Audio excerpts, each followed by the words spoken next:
Welcome to Life Stories. Today, we're diving into a powerful journey of self-discovery, control, and reclaiming one's life. This is the story of a man who, after years of being manipulated by his wife, finally opens his eyes to the truth. What he learns will not only change his marriage but also transform the way he views himself and his future. Join us as we unravel the emotions, challenges, and profound lessons that come from standing up for who you really are. Don't forget to subscribe to the channel and start today's story with us. I had never imagined that I could be the subject of manipulation in my own home. I had always prided myself on being a rational, independent man, someone who made his own decisions and forged his own path. But that evening, everything changed. It started like any other evening. Just a typical night in our house. Emily, my wife, had her friends over, filling the living room with laughter and chatter.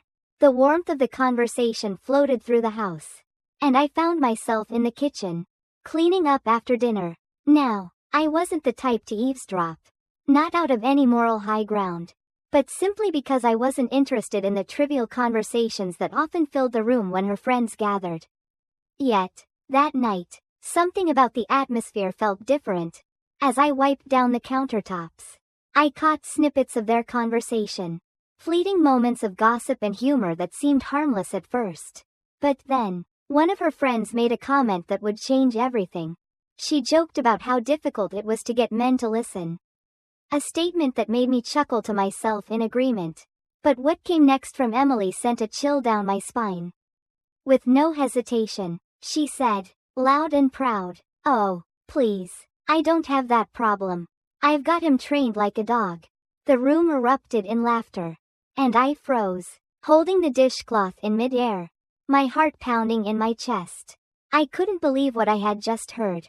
As she continued, her voice full of pride and amusement, my mind raced. "I've studied all sorts of books, articles, online courses, anything that would help me understand how to handle a man," Emily said, as though she were giving a masterclass on how to control a person. She wasn't lifting herself up, she wasn't speaking of empowerment or strength. No, Emily was speaking of control, of turning me into some kind of puppet, where every movement was at her bidding. I've shaped his behavior, made him think he's making his own choices when in reality, he's just following the path I've laid out for him. It felt like the floor had been ripped out from beneath me. She spoke about how, whenever I did something she didn't like, she would punish me, not in any obvious way, she clarified, but through subtle means. She would withdraw affection, act disappointed, or make me feel guilty until I changed my behavior. And when I did something she wanted, she'd praise me, make me feel like it was my idea. It always worked. More laughter, more cruelty. I was stunned, my mind struggling to process what was happening. I wanted to believe this was just a joke, that she was exaggerating for her friends. But deep down, I knew it wasn't. The way she spoke so matter-of-factly, the way her friends laughed as if this was all just a harmless bit of fun. It was clear this wasn't a one-time thing. She had been shaping my every action, every decision, for years, and I had never even noticed. Her words struck at the very core of everything I had believed about our marriage. I thought we were partners, equals, sharing a life together, but to her, I was just a project, a subject of manipulation she could control at will. As she went on to give more examples of how she'd steered my life, making me abandon hobbies I used to love, avoiding social outings, and even changing the food I ate to suit her preferences, I could hardly breathe. She had made me believe that all of these changes were my own decisions, that I was the one making sacrifices for the sake of our relationship. But now I saw it. She had carefully guided me, always in her direction, never letting me realize that I was losing myself in the process. And the worst part? She didn't feel guilty, not even the slightest hint of remorse. "Why would I feel guilty?" she scoffed when one of her friends asked. "It's not like he even notices.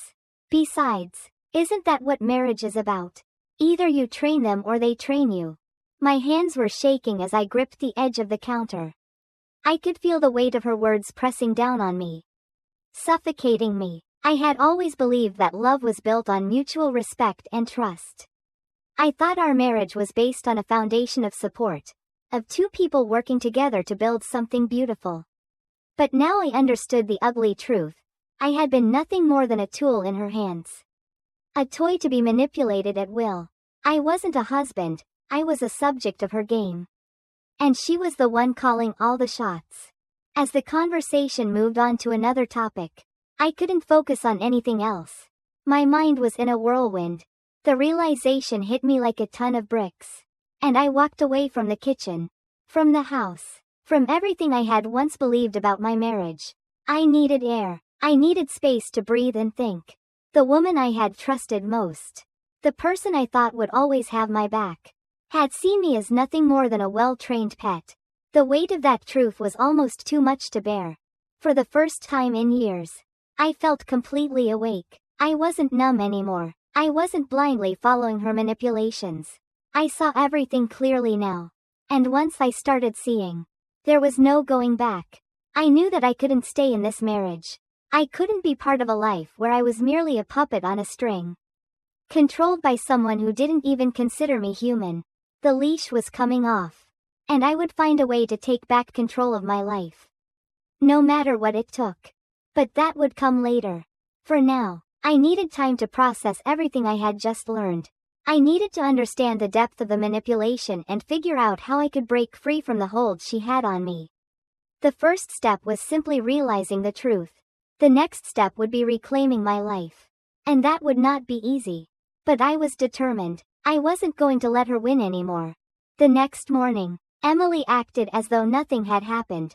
She moved through the house with her usual grace, humming as she made breakfast. Her smile warm and effortless. She kissed me on the cheek as she always did, asking if I could take care of a few things around the house that day. I nodded, but my mind was a million miles away.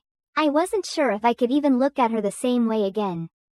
The realization that she had controlled so much of my life, without me ever noticing, still weighed heavily on me. But I couldn't let her know. I couldn't let her see the storm brewing inside me. For now, I had to keep up appearances. I had to stay calm. Act as though I was still the same person. Still the same husband. Because I needed time. Time to figure out just how deep her influence went. I started paying closer attention to everything she did. At first, it was the small things, subtle moments that didn't make sense before. But now, with the veil lifted, seemed to point to a much bigger picture. The way she always framed requests as though they were favors I had already agreed to. "Since you're already heading out, could you pick up a few things from the store?" she would say. But I wasn't already heading out. She had just planted that idea in my head. It was a psychological trick, designed to make me believe that I had made the decision myself. I began to realize how often she used guilt as a tool. It wasn't anger she would direct at me when I did something wrong. It was disappointment. The quiet, cold kind of disappointment that always made me question myself. That made me second-guess my choices. And when I did, I'd change my behavior to make things right. It wasn't obvious, but I had been trained to react to it. Her subtle manipulation had become so ingrained in me that I had no idea how much of my life I had adjusted to fit her needs. I started looking at old messages, rereading texts that I had once dismissed as nothing more than casual exchanges. But now, they told a different story. Her words had always been carefully chosen, steering me in the direction she wanted. "It's fine, do whatever makes you happy," she would write whenever I considered doing something for myself. But I noticed how each time, I would pull back, avoiding the confrontation, always trying to avoid making her upset. That's when I thought about the books. The shelves in our living room had always been filled with self-help books, books about relationships, empowerment, and psychology. I had never thought much about them before. To me, they seemed like harmless hobbies. But now, they felt like tools of manipulation. I pulled a few off the shelf and began flipping through them. What I found inside made my stomach turn. The techniques she had used to control me were outlined step by step.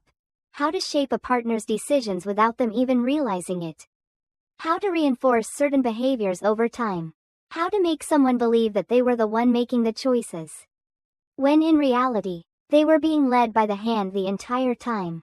As I read through the pages, the pieces began to fall into place. I remembered when I stopped playing guitar, when I stopped going out with my friends, when had I started asking for permission for the smallest of things. As if I needed approval for my every move. It wasn't coincidence. It wasn't just life and marriage evolving naturally. No, Emily had designed it all. She had taken control, and I had walked right into it, unknowingly. But now, I was awake. I could see the manipulation for what it was. And for the first time in years, I was beginning to reclaim control over my own life. I didn't know what the future held, but I knew one thing. I couldn't keep living this way. I couldn't keep being her project, her puppet. The next steps weren't going to be easy. I had to be careful. I had to plan every move. I couldn't let her see what I was doing. If I confronted her now, she would twist everything around, make me out to be the one who was overreacting, imagining things that weren't there. No, I needed to be strategic. I needed to make sure I had everything in place, legally, financially, emotionally, before I made my move. So, I started. Slowly, I began to take action. The first thing I did was to consult a lawyer. Not a divorce lawyer, but someone who could explain property laws and joint assets. I needed to understand my rights, what I was entitled to, and how to protect myself if things went south. I checked our finances, going through bank statements and credit card records. Emily had always handled most of the money. But as I looked deeper, I realized just how much of my income had gone toward things that benefited her more than it benefited us as a couple. I started making small, calculated moves. I changed my direct deposits, diverting a portion of my paycheck into a separate account she didn't know about. Nothing too obvious, just enough to start building a safety net. I wasn't ready to make a move just yet, but I needed to be prepared. At the same time, I began reconnecting with old friends. I reached out to Jack, a buddy from college in Chicago. We hadn't spoken in years, but I needed to reconnect with the person I used to be. The person who wasn't controlled by Emily. It felt strange at first, stepping back into a world I had abandoned without even realizing it. But as I talked to my friends, as I reconnected with my past, I began to remember who I was before Emily had molded me into the person I had become. Slowly, I was starting to find myself again. But as the days went by, I could feel her watching me, sensing the change. She noticed I was on my phone more, texting Jack and others. One evening, she asked, "Why are you on your phone so much?" I didn't think much of it as I replied, "I'm just talking to an old buddy. Haven't spoken to him in a while." She smiled tightly but didn't press me. But I knew she could sense the shift.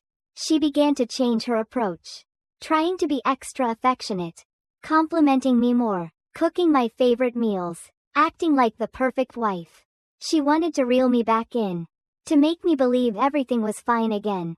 But I wasn't fooled. I let her think she had control, all the while planning my next move. I wasn't going to fall back into the trap. Not this time. The plan was taking shape. I had been moving quietly, almost imperceptibly, making sure that I had all the legal, financial, and personal pieces in place before I made my final move. I'd been patient, letting Emily think that she still had the upper hand, still had control over me. I wanted her to believe it, because when the moment came, I needed her to be completely unprepared for what was about to happen. I needed to walk away with the upper hand for once. And I was going to do it in a way that would leave her with no power to twist the narrative. The day I had been waiting for arrived unexpectedly. It wasn't anything special at first, just another evening in our shared home. Emily had come home from one of her shopping trips, arms full of bags that she had charged to our joint account. She didn't even acknowledge me as she walked through the door, her phone already pressed to her ear as she called a friend to boast about her purchases. I sat at the dining table, waiting, knowing that the moment had come. My heart was steady, my mind clear. I wasn't nervous. Not anymore. This wasn't an impulsive decision. It was the culmination of months of quiet work, of reclaiming my independence. It was the moment I had been preparing for. When Emily finally noticed me sitting there, she frowned, as if something about the atmosphere had shifted. "What's with the look?" she asked, trying to hide the unease in her voice. I didn't say a word at first. I just placed the folder on the table in front of her. The folder that contained everything, proof of my contributions to the house. Legal documents outlining my claim to the property. And most importantly, printed copies of her own words from messages and social media posts where she had bragged about controlling me. About training me like a dog. Her eyes widened when she saw the folder. She hesitated for a moment, then flipped it open. Her fingers moved faster with each page, as though she were desperately searching for some kind of escape, some way to undo what I was showing her. "Where did you get this?" she demanded, her voice tight with disbelief. "I've been paying attention," I replied calmly. The room grew still. The usual warmth of our home suddenly felt cold, as though a barrier had been erected between us. Emily's face turned pale, and I could see the panic creeping into her eyes. She could no longer deny it. She had no idea how to react, how to regain control. She wasn't the one calling the shots anymore. "What exactly do you think you're going to do with this?" she asked, her voice trembling slightly, trying to sound confident but failing. I didn't hesitate. "I already did it," I said. "I filed the necessary paperwork. The house is mine. The accounts are split. There's nothing you can do to reverse it." The silence hung thick in the air. Emily's expression shifted, her mask of control slipping. She slammed the folder shut, her hands shaking. "You can't do this to me," she spat, her anger rising. But I wasn't intimidated. I had already done what I needed to do. This wasn't a negotiation anymore. The leverage was no longer in her hands. "I already did," I repeated, my voice steady. "And I'm done with this marriage." Her face twisted in fury as she tried to regain her composure. "You think you can just walk away from me? Take my house?" I looked at her, unflinching. "It's not your house," I corrected. "It's mine. And yes, I can walk away." Her eyes burned with frustration. Her fists clenched at her sides as she tried to make sense of the situation. "You don't know what you're doing," she muttered, but I saw the fear in her eyes. The fear of losing control for the first time in years. She tried everything: manipulation, guilt, anger. She cycled through every tactic in her arsenal, trying to twist the situation back in her favor. She smiled at me, sweetly at first, like nothing had happened. "We can fix this," she said, her voice dripping with false warmth. "You're just upset. Let's talk about it." I shook my head. "I'm done talking." She wasn't used to me being indifferent, to me not reacting the way she wanted. I could see her processing it, trying to find an opening, a crack where she could slip back into control. But there was none. This time, I wasn't the one who was being manipulated. She tried again, desperation creeping into her voice. "We've been through so much together. You can't just throw everything away over some misunderstanding." I leaned back in my chair, staring at her. "Misunderstanding? I know exactly what's been going on. I see it clearly now. Every single decision I thought I made, every change I thought I chose, it was all you. You controlled my life and made me think I was driving it. And you were proud of it." Her expression faltered for a split second, and I saw it, the raw frustration, the anger, the realization that she had lost her grip on me. But she quickly masked it, reverting back to her defensive tactics. "You're just going to believe all of this? It was just girl talk. Exaggeration. You're blowing this out of proportion." I didn't flinch. "No, I see it for what it is now. Every decision, every change, it was all you." The mask finally slipped. She stood up suddenly, her chair scraping against the floor. Her voice rose, tinged with bitterness. "You want to act like a victim now? Like I was some master manipulator. And you were helpless?" I met her gaze, unwavering. "You weren't a victim, Emily. You were the one in control. But not anymore." And just like that, the game was over. I had finally taken control. The quiet, subtle manipulations had stopped, and I was free. The silence between us was heavy, filled with the weight of everything that had just transpired. She looked at me one last time, as if searching for some kind of opening. But there was none. "I'm done," I said softly, standing up. "And so are we." As I walked out of the room, I knew that I had finally taken the first step toward a new life. One where I was in control. Where I could make my own choices.